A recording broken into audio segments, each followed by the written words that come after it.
Campana's First Nighter program.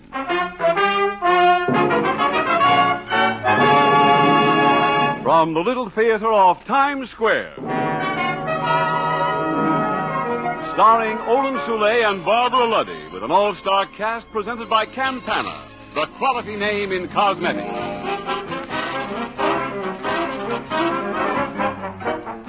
Theater time, Broadway. And on this New Year's night, a new play makes its bow to the public from the stage of the Little Theater off Times Square.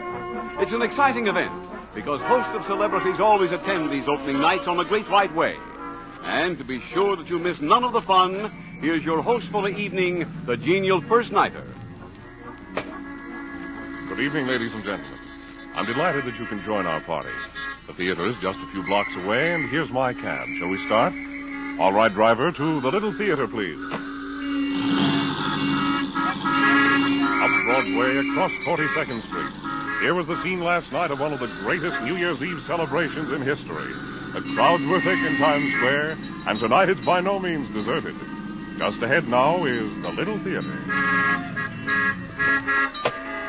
here we are. My gracious, that girl must have a magic touch. She's surrounded by photographers. I understand we'll all have a magic touch next week. Have your tickets ready, please. Have your tickets ready, please. Good evening, Mr. First Nighter. The usher will show you to your seats. Thank you. We'll go right in. Well, ladies and gentlemen, we're in our seats, and I must say as I look over the audience that every woman here tonight must have the magic touch. I never saw so much beauty. Tonight's play is a comedy romance called The One in the Middle, written by Virginia Safford Lynn and co-starring Olin Soule and Barbara Luddy. That sounds like just what the doctor should order for New Year's night, a chance to relax and laugh. Mr. Soule, I see by the program, is to play the part of Peter Randolph, a recently returned vet. Miss Luddy is cast as Franny, a young lady tentatively engaged in the pursuit of higher education. And what an all-star supporting cast, including Bea Benaderet as Tabby Randolph, Peter's sister, Sandra Gould as Maudie, Jane Webb as Jean, and other famous names. But now, before first curtain, let's listen to Frank Worth and his First Nighter Orchestra.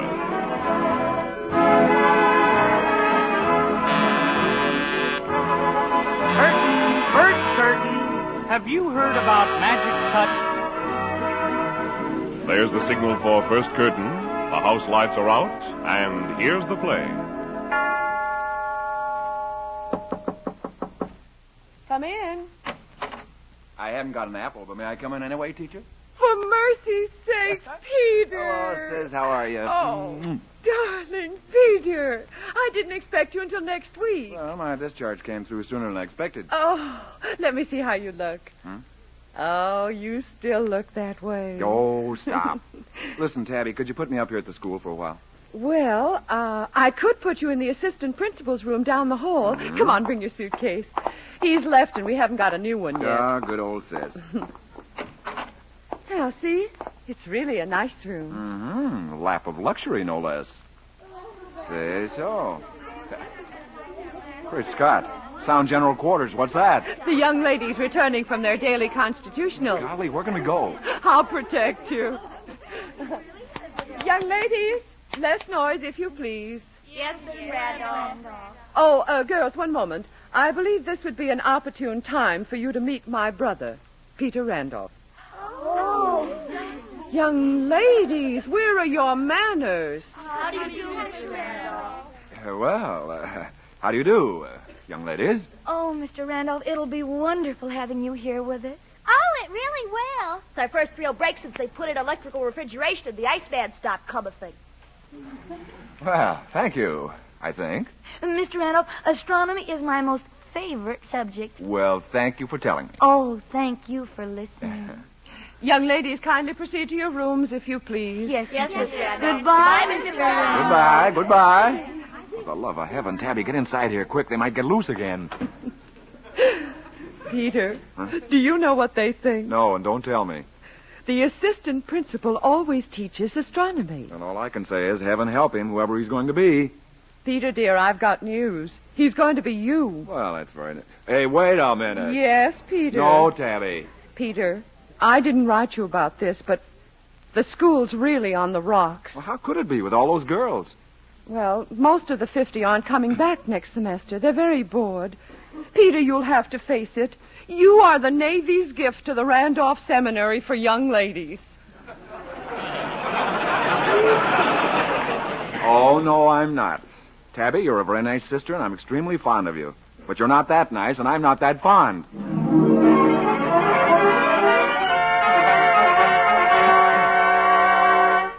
Now, this is your classroom, Peter. But, Tabby, I don't know anything about astronomy. Neither do they, so you'll start even.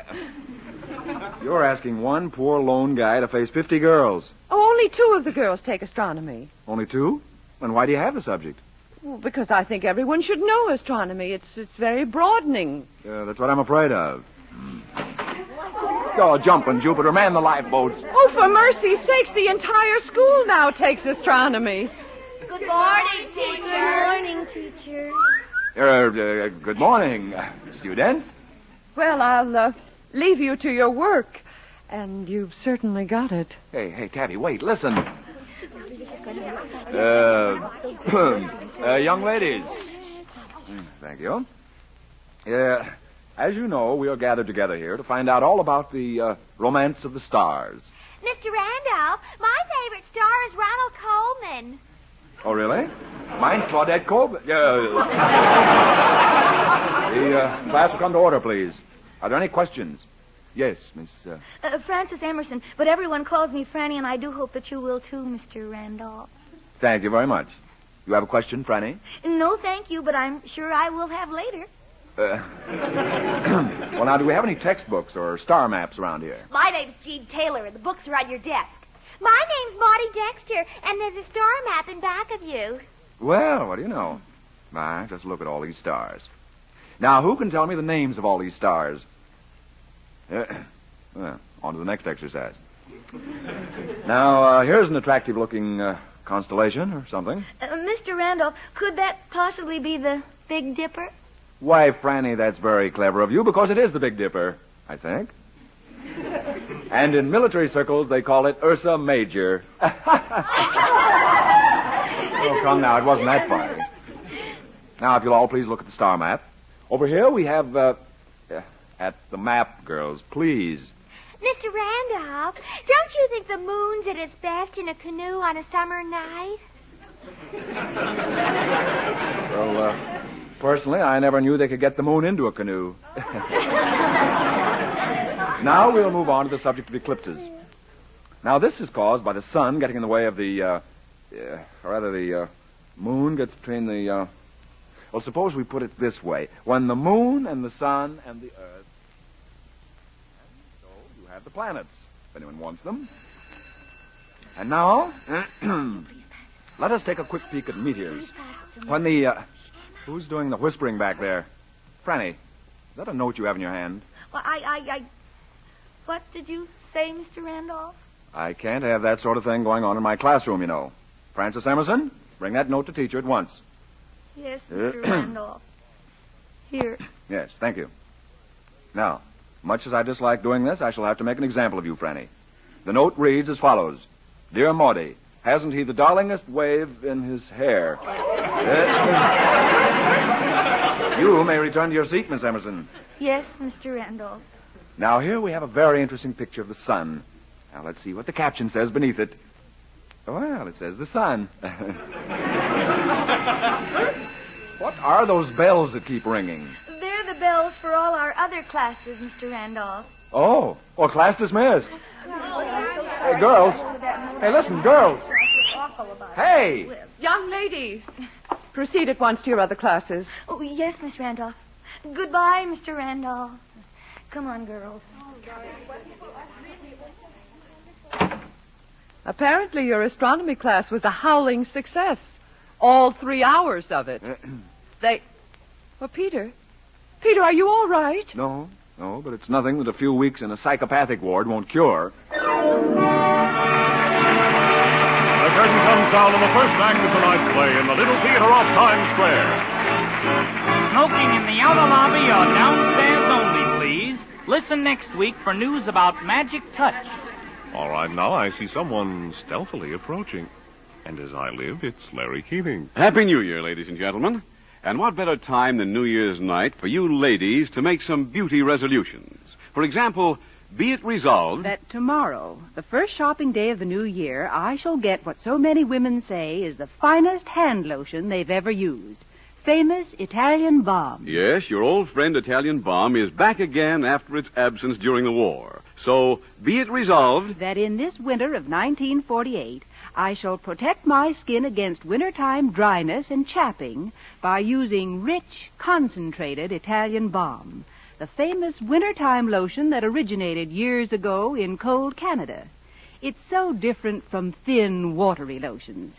It gives such extra good protection. And ladies, why not protect your pocketbook while you protect the beauty of your hands? For instance, be it resolved that I shall save money by buying Italian Balm, the famous hand lotion that sells today at exactly its pre-war price. Yes, ladies, good, dependable Italian Balm offers you the same pre-war quality, same pre-war quantity, same pre-war price. Start using this famous cold weather lotion tomorrow and see how truly soft and smooth your hands can be all winter long.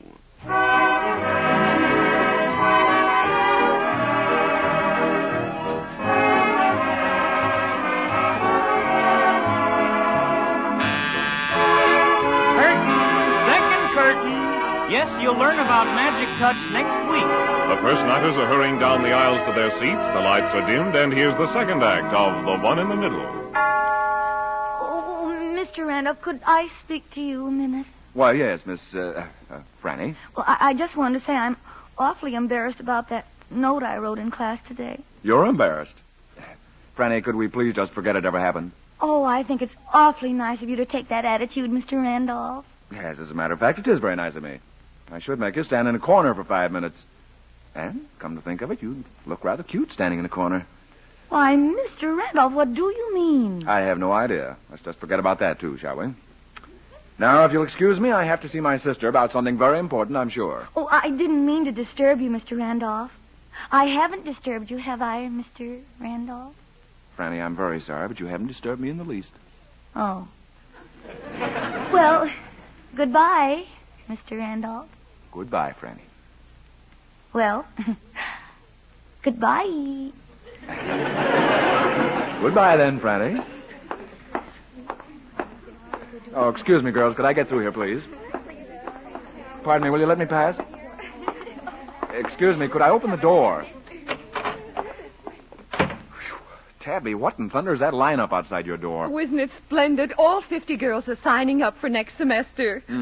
You may now start shopping around for a new assistant principal. Oh, but Peter, you can't go till next semester. The girls might change their minds. Oh. Well, just how soon does the next semester start? Why, in no time at all. Just 8 weeks from the middle of next month. Oh, Tabby. Oh, no.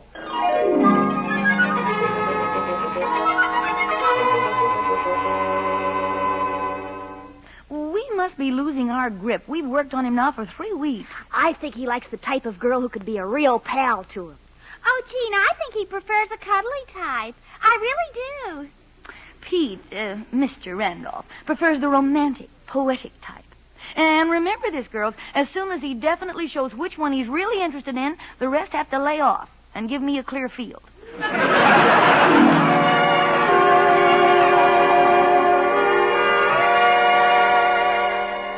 Hi there, Mr. Randolph. Oh, hello, Jean. Isn't it a swell day? I'll bet you're dying for a game of tennis. Of course, with the right partner. I mean, the kind of girl who's nuts about outdoor life and who can play golf and ride and hike, even with a cold. Jean, would you care to wrestle? Why, yeah. Mr. Randolph, where are you going? Pardon me while I dash out and rip off a couple of 100-yard sprints. Oh, Mr. Randolph.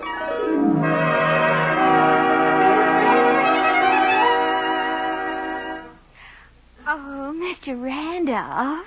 No, Marty. No, now you know the rules. No staying after class. But I didn't understand one single thing you told us about astronomy today. Really, I didn't. Well, that's okay. I didn't either. Well, I don't think you realize what a helpless little thing I am. Oh, yes, I do. Just look how little and helpless I am. Isn't it awful? It's a shame. And now, if you'll excuse me, I have an engagement with a moon about a dog star.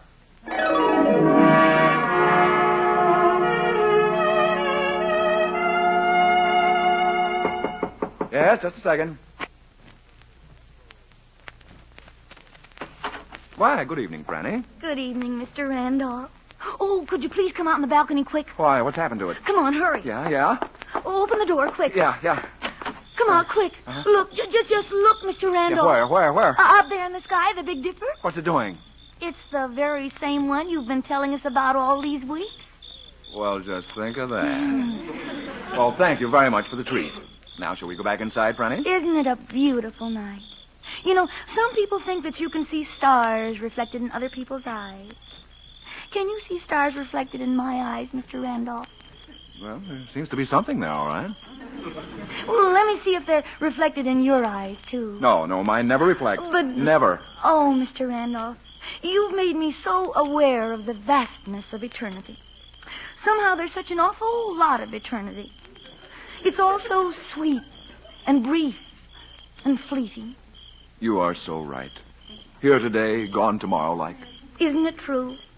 The bird of time has but a little way to flutter. Yeah. And this bird is on the wing. But Mr. Randolph... Oh, dear.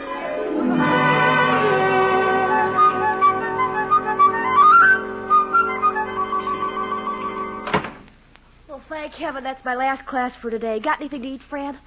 Oh, cheese and crackers. Gimme. Say, Jean, do you know that the cook is making a coconut cake because she's found out he loves coconut cake even though it always makes him sick? Oh, then we could nurse him. Somehow we three don't seem to be getting anywhere. Well, maybe he's fallen for one of us and is hiding it bravely. Certainly. Why, I can sense it every time he looks at me. Gee, when he looks at me, I don't sense anything. And the tone of his voice when he speaks to me. The touch of his hand. Wait a minute. When did he ever touch your hand, Franny? Wednesday morning at 10:33. I was erasing the blackboard and asked him to help me lift the eraser. You trying to tell us that he's fallen for you? All right, I'll prove it. This time of afternoon, he always goes for a stroll. When he opens the front door, the three of us will be standing there. And remember, girls, you're on your own.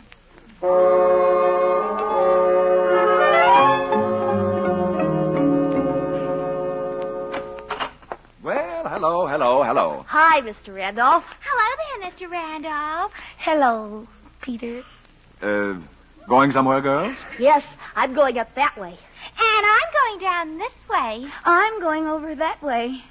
Which way are you going, Mr. Randolph? Sorry to keep you waiting, Peter. Oh, good afternoon, girls. Oh, Good afternoon, Miss Randolph. My brother and I are on our way to the post office. Won't you join us?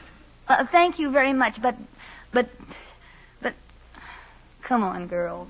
Goodbye, girls. Here, Tabby, here. Let me take the package. Thanks. Peter, somehow things don't seem to be working out quite as I'd intended.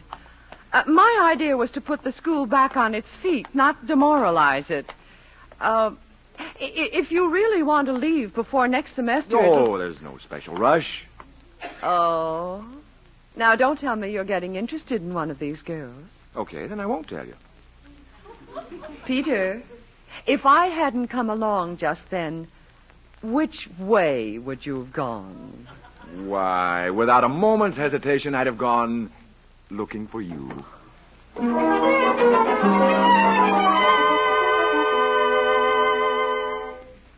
Marty, give me some cookies.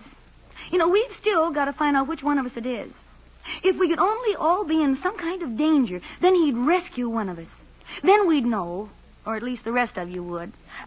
Maybe we could sort of get in a rowboat and drown. Just kinda, I mean. How about a runaway horse? With all 50 of us on its back? Oh, wait, listen. He's coming down the hall. I know his step. Quick, open the door a crack. Open wider, Jean. I can't see. Oh, doesn't he look darling? Oh, he's wearing that sweet blue polka dot tie again. Girls, I've just had a perfectly wonderful idea. Oh, wait a second till I have one more look. Oh, my. Okay. Close the door and come here. Now listen, here's my idea. And the curtain comes down on the second act of tonight's play in the Little Theater off Times Square. Smoking downstairs or in the outer lobby only, please. Come again next week, ladies, and hear all about the magic touch. And now, ladies and gentlemen, let me bring you in person Larry Keating. Ladies, why are your hands so dry tonight, so rough and scratchy? Because in winter, the dry indoors air and cold, dry outdoors air and wintry winds all combine to rob my skin of its natural moisture every minute of the day. Right. And what is the best thing, do you think, for that? Well, thousands like myself say Italian Balm. This famous lotion puts back moisture into my skin, helps it keep soft and smooth. Does it so quickly, too. The minute Italian Balm touches my skin, it feels smooth, more velvety. The action is almost immediate. Have you ever found a lotion that equaled Italian Balm in caring for the skin in wintertime? The answer that thousands of women would give to that question is no, I haven't. Because Italian Balm will keep hands free of dryness and chapping, no matter what happens in the way of housework or weather. Yes, Italian Balm is a sturdy protector against dryness and chapping. It was born and reared in Canada, North America's coldest climate. Its success there brought it to the United States. And since the day it crossed the border, so many women have said, The Italian Balm never fails me. It has a quality and richness that my skin seems to need when winter comes.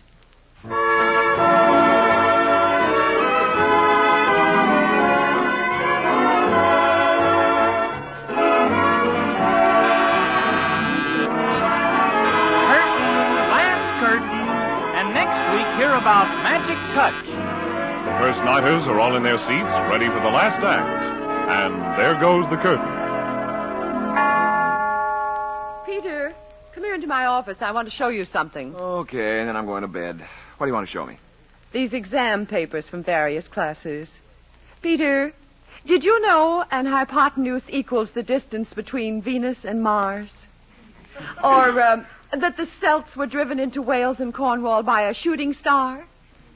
Or that the recipe for muffins is 2 cups of flour to 1/2 cup of Milky Way? When are you leaving, Peter? Yes, I see what you mean. Well, after all, they are just kids. Oh, yes. Children of 17, 18, and 19. Mere babes. Isn't it odd how fond you've become of teaching? Peter, just between us girls, which one is it? Which one? Why, the one in the middle. All right, then, don't tell me. But let me warn you, if you ever single out one girl, it'll probably lead to mass suicide.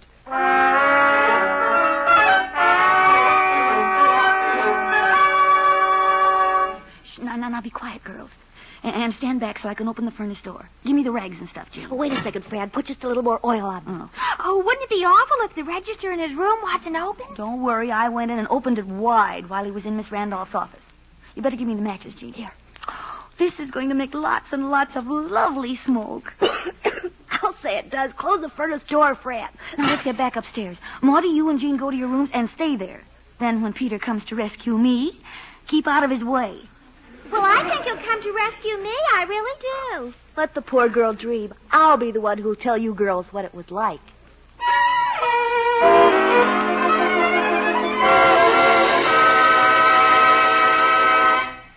Girls, into the halls. Line up, girls. Maudie, come out of your room. Oh, but Miss Randolph. Line up, girls. It's just like fire drill. Jean, come out here at once. But Miss Randolph. Line up. Franny, come out into the hall, or must I drag you? Oh, but Miss Randolph. All right, now, girls, march. 1, 2, 1, 2. Keep your heads, girls. Stay in line. 1, 2, 1, 2. Is everyone accounted for? Is everyone out of the building? Yes, Miss Randolph, we're all out here. Doggone it. The fire department will have everything under control in just a moment. Now, everyone stay right here on the lawn. Oh, how could she be so mean? She personally rescued every single girl. What a dirty trick. Yes. She spoiled everything. She really did. Girls, where is he? Miss Randolph, where's your brother? Peter? Well, isn't Peter here? Peter, are you here? Peter! He's been overcome by smoke. He's trapped in his room. Get out of my way, girls. I'm going to save him. Franny, come back. I'll save you. Girls, wait for me.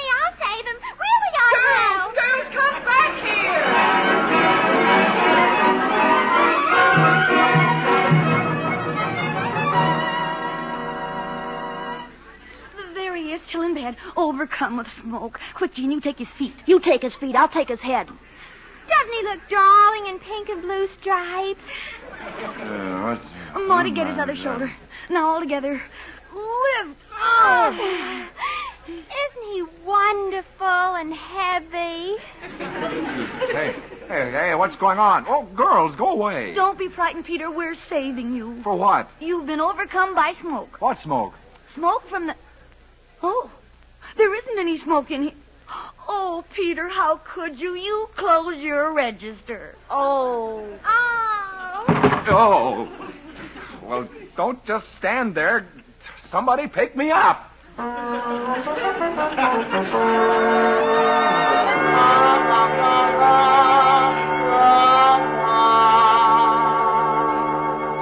Young ladies, I've called you all here to the assembly room this morning in reference to the most regrettable occurrence of last night. The identity of the 3 girls involved is known to me. Naturally, they should be expelled. However, I'm willing to be lenient on one condition. The ringleader of these 3 must confess. Oh, now, Tabby, listen. Sit down, Peter. Well, young ladies, I'm waiting. I did it, Miss Randolph. Really, I did. Oh, no, Miss Randolph. I am the guilty one. Oh, no, wait. I'm the one, Miss Randolph. It was my idea. Yes, Franny, I know it was. Come up here, please.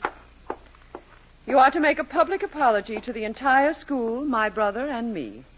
Yes, Miss Randolph. I'm sorry. Thank you, Franny. You may now return to your seat. Yes, Miss Randolph. Now, I have an announcement. My brother Peter is leaving us this morning, and I might add that he's doing so at my personal invitation. Oh. There will be no demonstration, if you please. After all, I can't have the school burning down every night. Now, Peter, you may make a brief valedictory address, if you like. Thank you, Tabby. Young ladies, what I have to say can be summed up in one word. Goodbye. I wish I could say it to each of you individually, but time does not allow. So will one of you girls act as the school's representative? How about you there? Me? No, the one in the middle. Will you come up here a moment, please? That's the girl. Yes, Mr. Randolph. Stand right there in front of me, please. Raise your head. Now say prunes. Prunes. Peter! Oh, my. Oh, how could you? Oh. Franny, here, wait, Franny, wait a second. Peter, you come straight back here. Peter! Franny, where are you? Franny? No. Ah, the balcony. Hello, Juliet. You go away. Wasn't I humiliated enough without your kissing me? Well, I just thought everyone should know which one it is, and has been all the time. You really mean... Oh, no, you're just saying that. Ah. Darling, come here. Oh, no. Now, wait. Oh, please. Oh, Peter.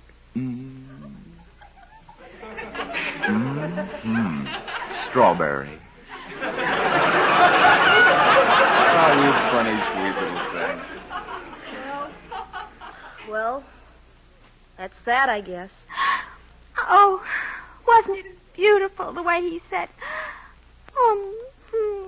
strawberry? Come on, Marty. That's all there is. Here, I'll give you half his blue polka dot tie. The curtain is down, ladies and gentlemen, on the final act of a new play. Yes, there's the end of the play, and Mr. Soleil and Miss Lottie are getting round after round of applause. Next week, the Little Theater off Times Square will present another new play entitled Help Wanted Female. It's packed with suspense and intrigue. Be sure to join us next week at this same time. And ladies, the good news is coming. When you tune in next week, you'll hear about Magic Touch. And from that time on, you can have a magic touch at your fingertips.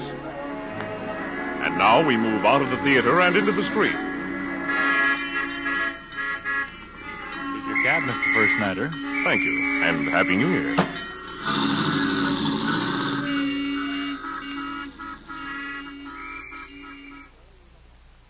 Campana's First Nighter program, starring Barbara Luddy and Olin Soule, is a copyrighted radio feature. Tonight's play was pure fiction and did not refer to real people or actual events. that is entrancing. You mean my perfume? Yes, indeed. That's very special, very new, very lovely. It's called Cotton Blossom, an exquisite fragrance by Old South Toiletries. Cotton Blossom. I'll remember that. You can get it at better stores. Just ask for Cotton Blossom by Old South. The First Nighter program came to you over CBS, the Columbia Broadcasting System.